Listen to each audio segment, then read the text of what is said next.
Un videocasete polvoriento encontrado en el fondo de un sótano reveló la verdad sobre uno de los hombres más poderosos del país.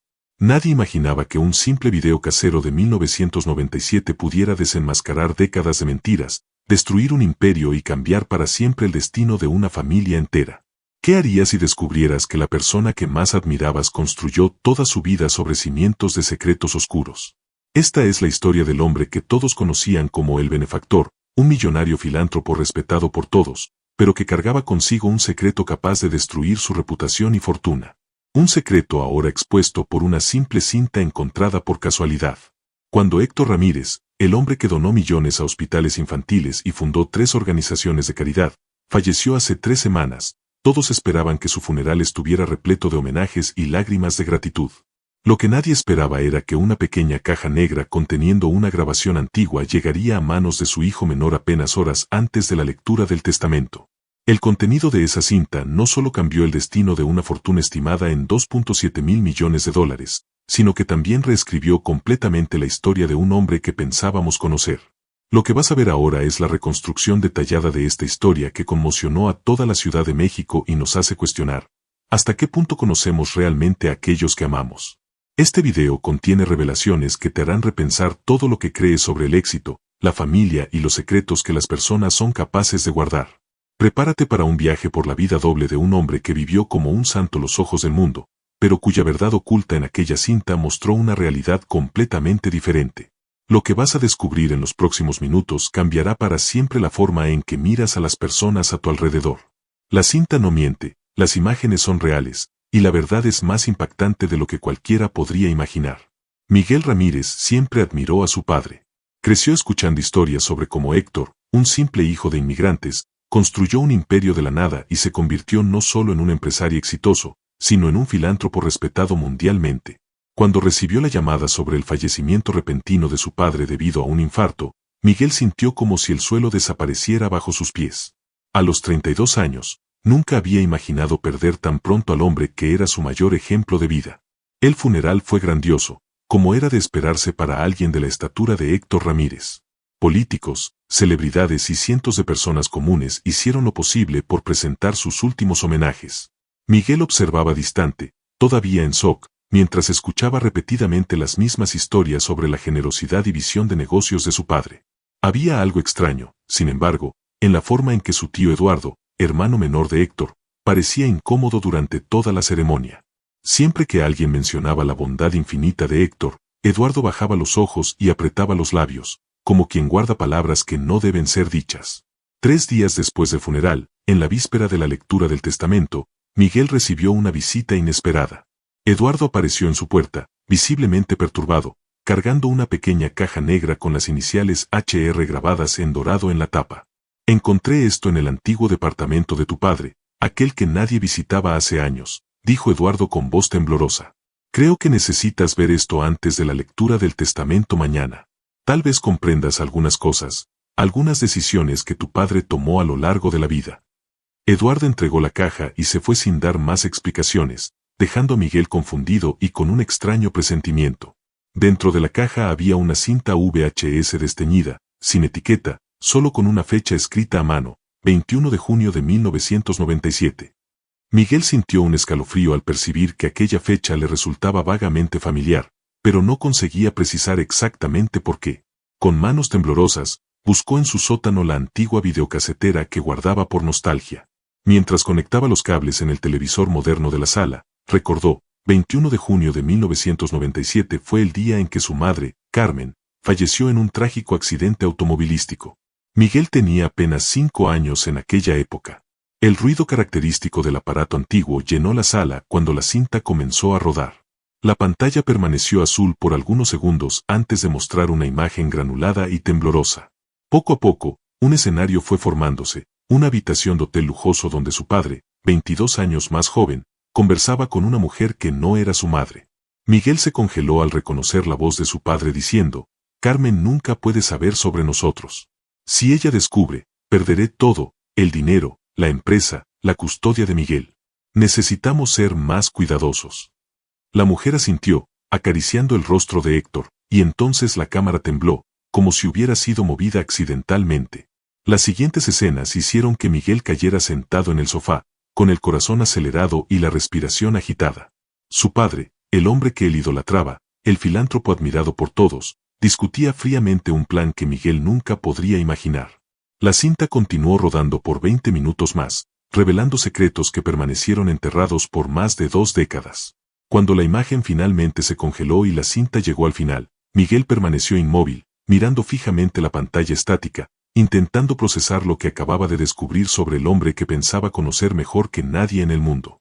¿Qué haría con aquella información?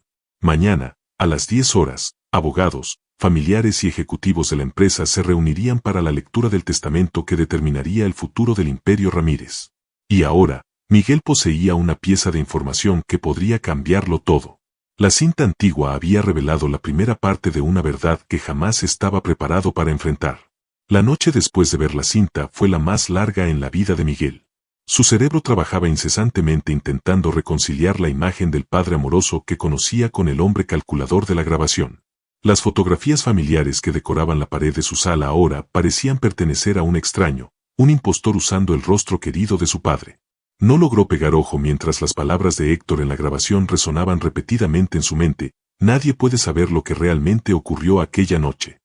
A la mañana siguiente, Miguel llegó al despacho del renombrado abogado Alejandro Mendoza con ojeras profundas y una expresión que mezclaba agotamiento y determinación. El imponente edificio de cristal en el centro de Monterrey albergaba el bufete jurídico que había manejado los asuntos legales de su padre por más de 3 décadas. En la sala de reuniones, ya se encontraban su medio hermano Tomás, fruto del segundo matrimonio de Héctor, la joven viuda Margarita, tercera esposa de su padre, apenas 5 años mayor que Miguel, además de 3 ejecutivos de empresas Ramírez. Para su sorpresa, su tío Eduardo, sentado discretamente en el rincón más alejado de la mesa.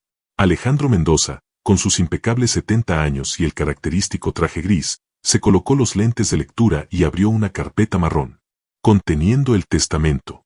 Antes de iniciar, dijo el abogado con su voz grave, debo informarles que Héctor Ramírez alteró su testamento hace exactamente 4 meses, haciendo cambios significativos en la distribución de sus bienes. Tomás y Margarita intercambiaron miradas preocupadas, mientras Miguel observaba al tío Eduardo, que mantenía los ojos fijos en la mesa, como si supiera exactamente lo que vendría a continuación. Las revelaciones fueron surgiendo una tras otra. Para sorpresa de todos, Héctor había dejado apenas el 15% de las acciones de la empresa para Tomás, su heredero aparente que trabajaba en la compañía desde hacía 12 años. Margarita recibiría una pensión mensual generosa, pero ninguna propiedad. Y Miguel, que siempre se mantuvo distante de los negocios del padre, prefiriendo seguir carrera como profesor universitario, heredaría el 51% de las acciones de Empresas Ramírez, convirtiéndose automáticamente en el accionista mayoritario y presidente del consejo.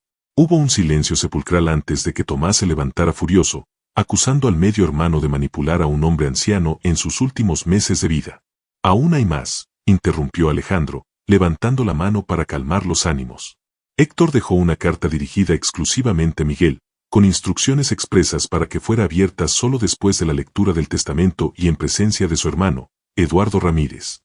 Las miradas se volvieron hacia el tío, que finalmente levantó la cabeza revelando ojos humedecidos. Alejandro entregó un sobresellado a Miguel, quien lo tomó con manos temblorosas, sintiendo el peso de las revelaciones que aún estaban por venir. Mientras los otros presentes discutían acaloradamente las sorprendentes decisiones de Héctor, Miguel y Eduardo se retiraron a una sala privada. Dentro del sobre había una carta escrita a mano y una pequeña llave dorada. Esta llave abre la caja fuerte en mi despacho en casa, explicó Eduardo mientras Miguel leía las primeras líneas de la carta. El mensaje era claro y perturbador. Miguel, si estás leyendo esto, significa que no tuve el valor de contarte la verdad personalmente. La cinta que Eduardo te entregó muestra solo una parte de la historia.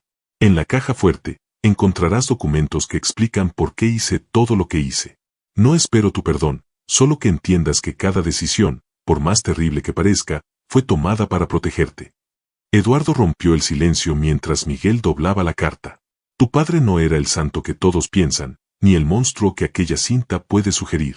La verdad, como siempre, está en algún punto intermedio. Miguel miró al tío, buscando respuestas en sus ojos cansados. ¿Cuánto sabes?, preguntó finalmente. Eduardo suspiró profundamente antes de responder, lo suficiente para entender por qué vivió atormentado hasta el último día.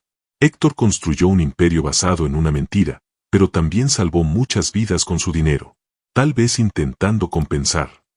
Su voz falló antes de completar la frase, dejando en el aire una revelación incompleta que solo aumentaba el misterio en torno a la doble vida del millonario. El sol ya se ponía cuando Miguel insertó la pequeña llave dorada en la caja fuerte empotrada en la pared del despacho de su padre. El compartimento secreto estaba escondido detrás de un cuadro valioso, un original de Diego Rivera que Héctor siempre decía ser su tesoro más preciado. Irónico, pensó Miguel, considerando lo que estaba a punto de descubrir.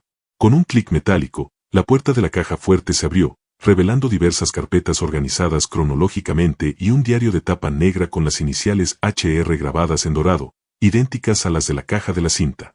Mientras Eduardo aguardaba sentado en el sillón de cuero del despacho, Miguel comenzó a examinar los documentos. La primera carpeta, fechada en 1992, contenía contratos y acuerdos de una empresa llamada Desarrollos Fénix, un nombre que Miguel nunca había escuchado antes, a pesar de conocer todos los emprendimientos públicos de su padre. Los documentos revelaban una compleja red de transacciones involucrando terrenos en Veracruz, una pequeña ciudad costera que había sido devastada por un huracán aquel año. Héctor Ramírez, aparentemente, había adquirido extensas propiedades por precios irrisorios días después de la catástrofe, incluso antes de que los propietarios originales pudieran evaluar completamente sus pérdidas. Él aprovechó la desesperación de aquellas personas, murmuró Miguel, pasando los ojos por los valores de las transacciones, sintiendo un nudo en el estómago al percibir la magnitud del esquema. Eduardo asintió sombríamente. Desarrollos Fénix fue el verdadero inicio de la fortuna de tu padre. Antes de eso, él era apenas un corredor de bienes raíces ambicioso con contactos en la alcaldía. Después de la reconstrucción de aquella ciudad, se convirtió en millonario prácticamente de la noche a la mañana. Miguel continuó examinando los documentos, descubriendo que su padre había usado información privilegiada sobre los planes de reconstrucción de la ciudad para adquirir estratégicamente propiedades que después se valorizarían exponencialmente. La segunda carpeta contenía algo aún más perturbador, evidencias de sobornos a funcionarios públicos y falsificación de documentos ambientales que permitieron la construcción del primer gran resort de Empresas Ramírez en un área de preservación. Anexado a esos documentos, un recorte de periódico anunciaba el generoso donativo de Héctor Ramírez para la creación de una reserva natural en otra región, claramente una maniobra para desviar atenciones de sus prácticas cuestionables. Él compraba su camino hacia la redención, observó Miguel, sintiendo una mezcla de rabia y decepción crecer dentro de sí. El contenido del diario, sin embargo, fue lo que realmente sacudió a Miguel hasta la médula. Las páginas amarillentas contenían confesiones escritas por la mano de Héctor, revelando no solo fraudes financieros, sino también manipulaciones personales y traiciones que se extendían hasta su vida familiar. La más impactante de ellas se relacionaba directamente con la muerte de Carmen, madre de Miguel. Ella descubrió sobre Fénix, amenazó con denunciarlo todo. Necesité proteger lo que construí, decía una entrada fechada el 20 de junio de 1997, un día antes del fatal accidente que se llevó la vida de Carmen. Las manos de Miguel temblaban incontrolablemente mientras las palabras borrosas por el tiempo formaban una confesión velada del crimen más impensable. Ella sabía demasiado, dijo Eduardo rompiendo el pesado silencio que se había apoderado del despacho. Carmen era contadora, demasiado inteligente para su propio bien. Cuando comenzó a encontrar discrepancias en las cuentas de la empresa, Héctor intentó convencerla de ignorar lo que había descubierto. Pero tu madre era demasiado íntegra para eso. Miguel dejó caer el diario sobre la mesa mientras miraba al tío con los ojos humedecidos, intentando procesar la terrible realidad que emergía de las sombras del pasado. ¿Me estás diciendo que mi padre, que él fue responsable de la muerte de mi madre? Preguntó con la voz entrecortada, temiendo la respuesta que ya conocía. Eduardo se levantó lentamente y caminó hasta la ventana, observando el jardín impecable de la mansión Ramírez antes de responder. Héctor nunca confesó directamente, ni siquiera a mí. Pero aquella noche, cuando recibí la noticia del accidente, encontré a tu padre en el despacho de la empresa destruyendo documentos. Tenía cortes en las manos y una expresión que jamás olvidaré. No era de luto, Miguel, era de alivio. Un silencio pesado se cernió sobre la habitación mientras Miguel digería aquella información devastadora. La fortuna del filántropo, las donaciones millonarias, los hospitales y escuelas construidas en nombre de la caridad, todo había sido levantado sobre una base de mentiras, manipulación y, posiblemente, asesinato. La noche avanzaba mientras Miguel continuaba descubriendo las capas de secretos dejadas por su padre. En el fondo de la caja fuerte, una carpeta roja sellada con el timbre confidencial llamó su atención. A diferencia de las otras, esta no estaba organizada cronológicamente, sino que parecía haber sido colocada allí recientemente. Al abrirla, Miguel encontró documentos legales fechados apenas 2 semanas antes de la muerte de Héctor. El título del documento hizo que su corazón se acelerara: Cláusula de revelación y reparación, testamento final de Héctor Ramírez. Esta no es la versión que fue leída hoy, murmuró Miguel mientras comparaba el documento con las anotaciones que había hecho durante la reunión con el abogado. Eduardo se acercó, ajustando los lentes para examinar los papeles. Héctor siempre fue meticuloso con sus planes de contingencia. Este parece ser un testamento alternativo, probablemente condicionado a algún evento específico. Las manos expertas del tío hojearon rápidamente el documento hasta encontrar la cláusula principal, destacada en rojo. En caso de que la verdad sobre mis actos pasados salga a la luz por medio de pruebas concretas, este testamento sustituye cualquier versión anterior, destinando el 70% de mi fortuna a un fondo de reparación para las víctimas de Desarrollos Fénix y sus familias. El impacto de la revelación golpeó a Miguel como una ola helada. Su padre no solo reconocía sus actos, sino que había creado un mecanismo para la reparación, condicionado a la exposición de sus crímenes. Él sabía que la verdad podría salir a la luz eventualmente, reflexionó Miguel, intentando comprender la mente compleja del hombre que lo había criado. ¿Pero por qué dejarme como principal heredero en el testamento oficial? ¿Por qué entregarme el control de la empresa si existía esta posibilidad? La respuesta vino en forma de una carta sellada, anexada al documento alternativo, dirigida personalmente a Miguel. Con las manos temblorosas, abrió el sobre y comenzó a leer. Hijo mío, si estás leyendo esta carta, significa que has descubierto la verdad que intenté esconder durante toda mi vida. Coloqué el peso de esta decisión en tus manos porque, entre todos, tú heredaste la integridad de tu madre. Tomás y Margarita se beneficiaron de mi fortuna sin cuestionar su origen. Solo tú mantuviste distancia, como si instintivamente supieras que había algo malo. Ahora, te corresponde a ti decidir, mantener el imperio y usarlo para el bien, como intenté hacer en mis últimos años, o revelar la verdad y permitir que este testamento alternativo entre en vigor, deshaciendo todo lo que construí. Eduardo observaba al sobrino en silencio, comprendiendo el peso de la elección imposible que Héctor había impuesto al hijo. Él te transformó en juez de su propio legado, comentó finalmente. Miguel releyó la carta, deteniéndose en la última frase: cualquiera que sea tu decisión, sabes que fuiste lo único genuinamente bueno que hice en mi vida. Las palabras parecían sinceras, pero después de tantas revelaciones, ¿cómo podría confiar en la sinceridad de un hombre que había vivido de mentiras? La elección que tenía por delante no era solo sobre dinero o justicia, era sobre la verdad y cuál sería su papel en esta historia. Mientras contemplaba las opciones, el teléfono vibró en su bolsillo. Era Tomás, su medio hermano, exigiendo una reunión inmediata con abogados para impugnar el testamento. Miguel pidió un momento a Eduardo y atendió la llamada, escuchando la voz furiosa del hermano que amenazaba con investigar cada detalle de la vida de Héctor para probar que Miguel lo había manipulado de alguna forma. No tienes idea de lo que puedes encontrar si comienzas a escarbar en el pasado de nuestro padre, respondió Miguel con una calma sorprendente. Tal vez deberíamos hablar personalmente antes de involucrar abogados. Del otro lado de la línea, el silencio momentáneo de Tomás sugirió que había captado algo en el tono de voz del hermano. Hay una cosa más que necesitas ver, dijo Eduardo después de que Miguel terminara la llamada. Del bolsillo interno del saco, el tío sacó una memoria USB. Héctor me entregó esto hace un mes, pidiéndome que lo guardara. Dijo que era un seguro, en caso de que algo le sucediera. Conectando el dispositivo a la computadora del despacho, Eduardo abrió una carpeta que contenía decenas de archivos organizados por fechas. El primero de ellos era una grabación de audio fechada el día anterior a la muerte de Héctor. Miguel hizo clic para reproducir y la voz cansada de su padre llenó el ambiente. Estoy siendo chantajeado. Alguien encontró documentos sobre Fénix y sobre Carmen. Exigen 30 millones hasta mañana o llevarán todo a la policía. Creo saber quién está detrás de esto. La grabación continuaba, revelando un nombre que hizo que Miguel y Eduardo intercambiaran miradas de asombro. El secreto final de Héctor Ramírez no era solo sobre su pasado criminal, sino sobre una amenaza presente que posiblemente había precipitado su muerte.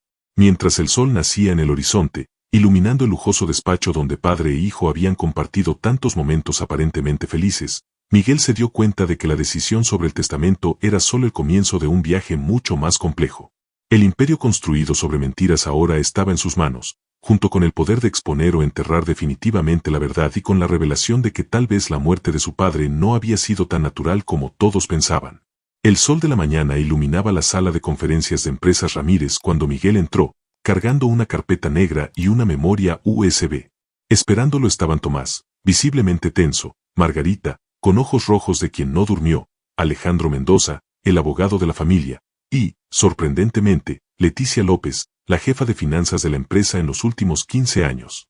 Eduardo entró justo detrás de Miguel, cerrando la puerta y posicionándose estratégicamente cerca de la única salida de la sala. El clima era de tensión palpable, como el aire pesado que precede a una tormenta devastadora. Gracias por venir con tan poco aviso, comenzó Miguel, su voz calma contrastando con la ansiedad evidente en su rostro.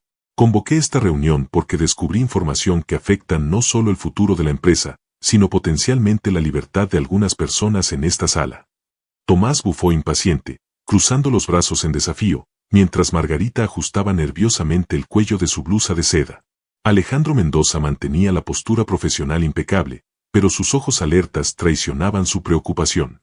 Fue Leticia quien rompió el breve silencio, inclinándose ligeramente hacia adelante. ¿Qué tipo de información, Miguel?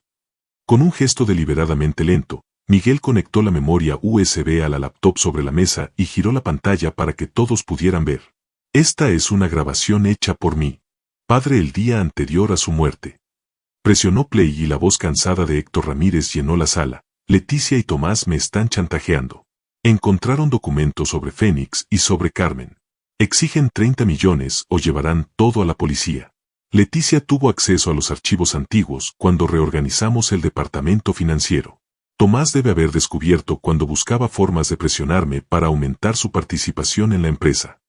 El rostro de Tomás palideció visiblemente, mientras Leticia permaneció impasible, solo un leve temblor en sus manos denunciando su estado interior.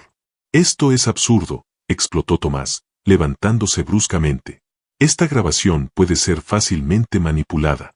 Nuestro padre estaba senil en los últimos meses, teniendo conversaciones imaginarias, viendo conspiraciones en todas partes.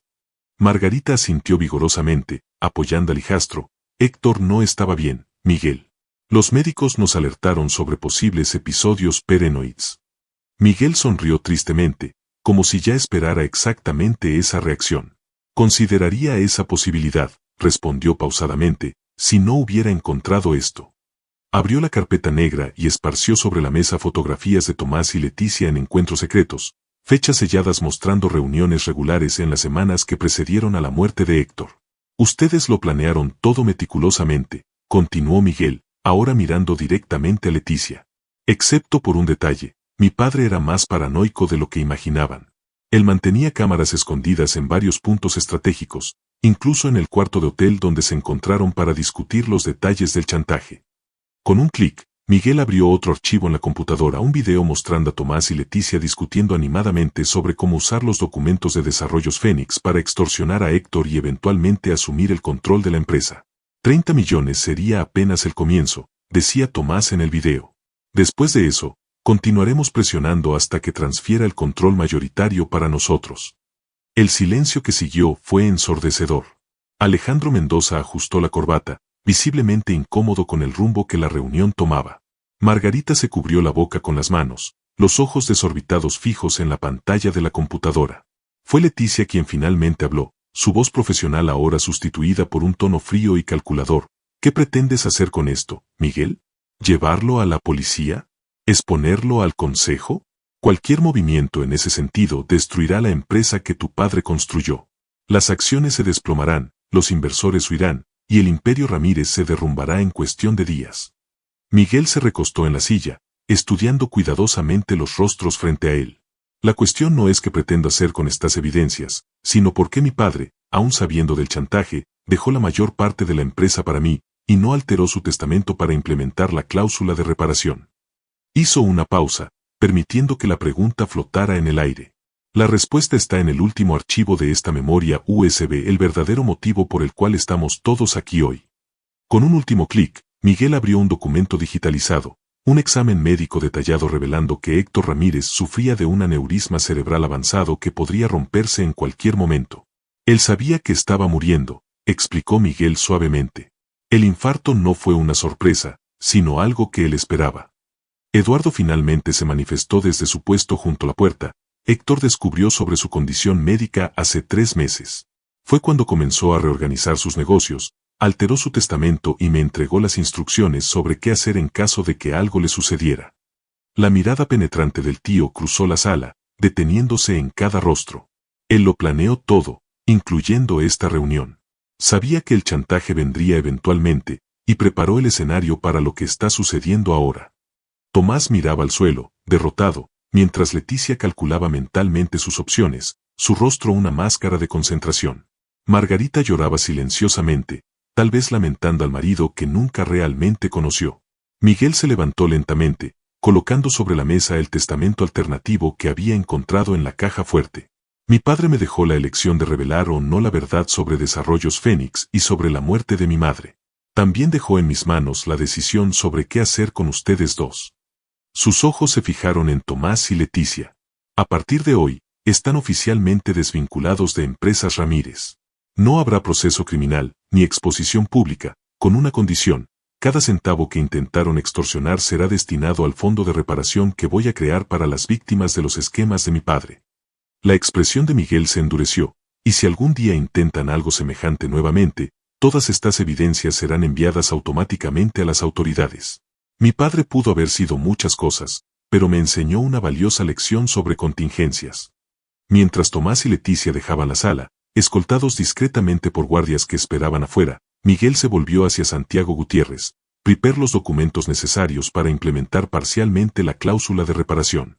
No revelaremos públicamente los crímenes de mi padre, pero haremos lo posible para compensar silenciosamente a aquellos que fueron perjudicados. El abogado asintió respetuosamente, reconociendo en el hijo la misma determinación calculadora que siempre había admirado en el padre. La verdad sobre Roberto Hernández permanecería en un limbo entre exposición y ocultamiento, no completamente revelada, pero tampoco enteramente sepultada. Una solución imperfecta para un legado manchado, pero quizás la única forma de honrar tanto la memoria de un padre fallido como la integridad de la madre que Miguel apenas llegó a conocer. La oficina vacía del Penthouse parecía más amplia y silenciosa aquella noche. Miguel se sentó en el sillón que perteneciera a su padre, girando lentamente la memoria USB entre sus dedos mientras observaba las luces de la ciudad a través de la ventana panorámica. Una semana había pasado desde la reunión que transformó su vida y la historia de Empresas Hernández. El fondo de reparación estaba siendo estructurado discretamente, Tomás y Leticia habían desaparecido del mapa corporativo, y ahora quedaba solo una decisión final por tomar: qué hacer con la cinta original que había revelado todo. El teléfono vibró sobre la mesa, interrumpiendo sus pensamientos. Era Eduardo, quien minutos después entró cargando una caja que contenía un diario diferente al encontrado en la caja fuerte. Este tenía una cubierta de cuero gastado y las iniciales CH grabadas delicadamente en el lomo. El diario de tu madre, explicó Eduardo con la voz entrecortada. Roberto lo mantuvo todos estos años, escondido como su mayor tesoro y su mayor tormento. Miguel sintió que el aire escapaba de sus pulmones mientras recibía el objeto con manos temblorosas. La última entrada, fechada el mismo día de la muerte de Carolina, era devastadora: hablaré con Roberto hoy. Si realmente me ama, si ama a nuestro hijo, encontrará una manera de hacer lo correcto. Todos merecen una oportunidad de redención. Lágrimas silenciosas corrían por el rostro de Miguel mientras cerraba el diario. Carolina había creído en la posibilidad de redención para Roberto, aun conociendo sus crímenes. Ella había elegido el camino de la confrontación directa, de la verdad dolorosa, pero también de la esperanza en la capacidad humana de cambiar. Y Roberto había tomado el camino más oscuro posible, silenciando para siempre la voz de la única persona que genuinamente había creído en su humanidad. Con una claridad repentina, Miguel comprendió lo que necesitaba hacer. No voy a destruir la cinta, dijo finalmente. Ni voy a exponerla públicamente. Voy a usarla para garantizar que el fondo de reparación sea protegido para siempre. Eduardo sonrió levemente, reconociendo en la expresión de su sobrino algo que no veía desde hace mucho tiempo: paz. Al dejar la oficina, Miguel se detuvo frente al retrato de su padre en el vestíbulo. No hago esto por ti, murmuró al retrato. Lo hago por la madre que creyó en la redención, y por el hombre que elijo ser. 3 meses pasaron desde aquella noche en la oficina. Empresas Hernández se había transformado silenciosamente bajo el nuevo liderazgo de Miguel. Sin alarde, Grandes cambios estructurales ocurrieron, ejecutivos cuestionables fueron reemplazados, prácticas comerciales fueron revisadas, y un porcentaje significativo de las ganancias de la empresa ahora era dirigido al fondo de reparación. En el pequeño pueblo costero de Tulum, donde todo comenzó con Desarrollos Fénix, familias recibían misteriosos paquetes conteniendo indemnizaciones generosas y cartas de disculpa firmadas simplemente con las iniciales MH, sin explicaciones detalladas, solo el reconocimiento de errores pasados. En una tarde lluviosa de otoño, Miguel visitó el cementerio por primera vez desde el funeral de su padre. Llevaba 2 rosas, una blanca para su madre, una roja para Roberto. Ustedes nunca imaginaron que yo terminaría como guardián de ambas verdades, susurró, mientras gotas de lluvia se mezclaban con las lágrimas en su rostro. La antigua cinta VHS ahora reposaba en una caja de seguridad bancaria, ni destruida ni revelada al mundo, un recordatorio permanente de la fragilidad de la línea entre verdad y mentira, entre el bien y el mal que existe dentro de cada uno de nosotros. Mientras se levantaba para partir, sus ojos captaron a Eduardo observándolo silenciosamente bajo un paraguas negro. El tío, el último testigo vivo de la verdadera historia de los Hernández, ahora su único aliado en la misión de transformar un legado manchado en algo digno de redención. Miguel dejó el cementerio con pasos decididos, ya no encorvado por el peso de los secretos que cargaba, sino fortalecido por la claridad de su propósito. La verdad completa sobre Roberto Hernández jamás sería conocida por el mundo. Algunos dirían que eso era una injusticia, otros argumentarían que era misericordia. ¿Crees que Miguel tomó la decisión correcta al mantener parte de la verdad en secreto? ¿Existe realmente justicia completa cuando se trata de secretos tan profundos y dolorosos? ¿Y si encontraras una cinta antigua revelando verdades devastadoras sobre alguien que amas, elegirías el camino de la exposición total o el de la redención silenciosa? Deja tu opinión en los comentarios. Comparte esta historia con alguien que necesita reflexionar sobre los secretos que cargamos y las verdades que elegimos revelar. Suscríbete para más historias que exploran las complejidades del alma humana y los dilemas morales que todos enfrentamos en algún momento de nuestras vidas.